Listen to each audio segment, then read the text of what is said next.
Why didn't Israel go in and possess their promise? We're running out of time. Let me just read it to you. Hebrews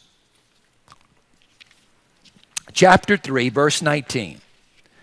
So we see that they were not able to enter because of the giants that were in the land. Doesn't say that. So we see that they were not able to enter because of their unbelief.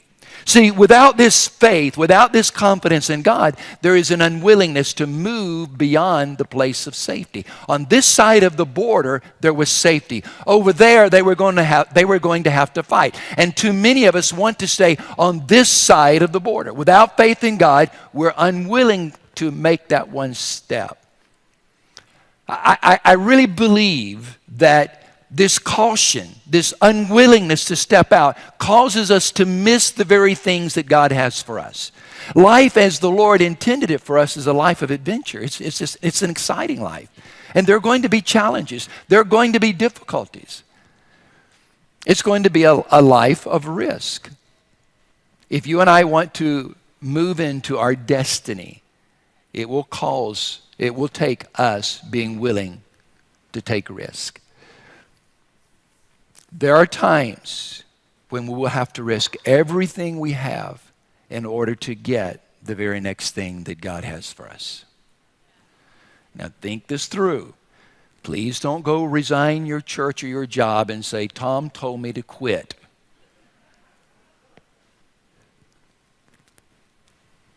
Without this confidence in God, there's an unwillingness to move beyond the place of safety.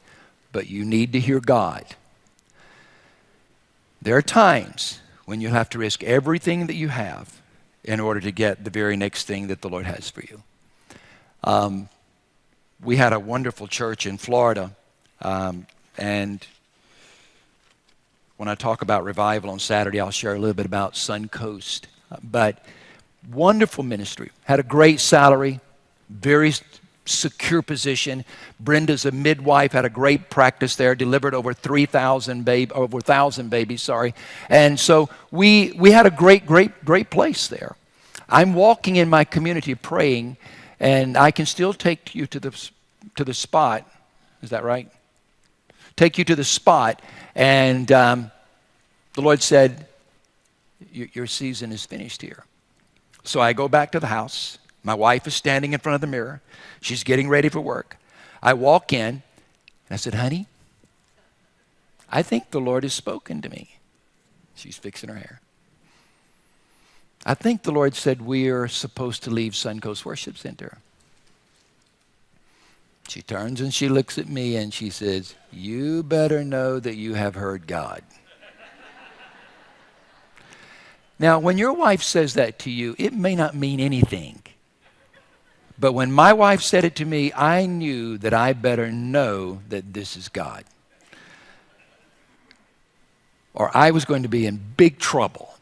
So I called two friends up in Tampa area, and I said, guys, I need to talk with you. They dropped everything to meet me. I still to this day don't know what they thought happened because I didn't tell them what I needed. I just said, it's an emergency. I've got to see you. I think they might have thought I'd fallen or something, I don't know, but they dropped everything. I drove up and met them and shared what I was going on, and they both looked at me and said, we think you've heard from the Lord, which shocked me. So I go back. I announce to my leadership that it's time for us to leave. We don't tell the church because the next Sunday is our celebration Sunday, our anniversary of being there 10 years. Now, we had built our dream home. We bought a 5-acre lot. I drew out my home on a CAD program. I learned to draw on a CAD program. Took it to the architect, engineer, and said, now you make all the other stuff work, but here's my dream home. And I built it around a jacuzzi. I mean, right outside my bedroom door, there was going to be the water, everything was there. Now, I couldn't afford to buy the jacuzzi, but it was designed, the measurements and everything. It was great. It was a wonderful house. And so 10-year celebration. They fly in my family, and guess what they give me for my 10th anniversary? A jacuzzi, and not a cheap one. It was a nice one. So I'm all thankful for the jacuzzi, and then the next Sunday I stand and say, the Lord has said our season here is finished at Suncoast, and we're leaving. I couldn't take my jacuzzi with me. I had to give it back. I got the money for it, though. But the point I'm trying to make is I didn't leave Suncoast Worship Center to go to work for Global. And you only do this if God says for you to do it. He spoke to us, your season is finished. The point I want to emphasize is that there are times we will have to let go of everything we have in order to get the very next thing that God has for us, if He has spoken. And the Lord helped me through that season, and He speaks to me in pictures, and I was standing before Him like this, and there was this bill placed in my hand. It was a small bill, and when it was placed there, I did this. Well, He gave it to me. It was mine. And then a little larger bill, and every time that bill was put in my hand, it didn't stick. So I finally get it, and I let go, and then I get that larger bill, and I do this. And this scene plays over and over until it gets to be a very large bill, and then I realize what the Lord is doing. He places the blessing in my hand, but I hold on to it like this so that He at any moment can come and take that blessing, not out of disappointment, not out of discipline, but so that He can give me the very next thing that He has for me. So I hold on now to whatever He's given to me. I hold on to it like this so He can come and take it and give me something even better. The problem that I see is people as well as whole movements are anchored by the last blessing of God. It was God's blessing.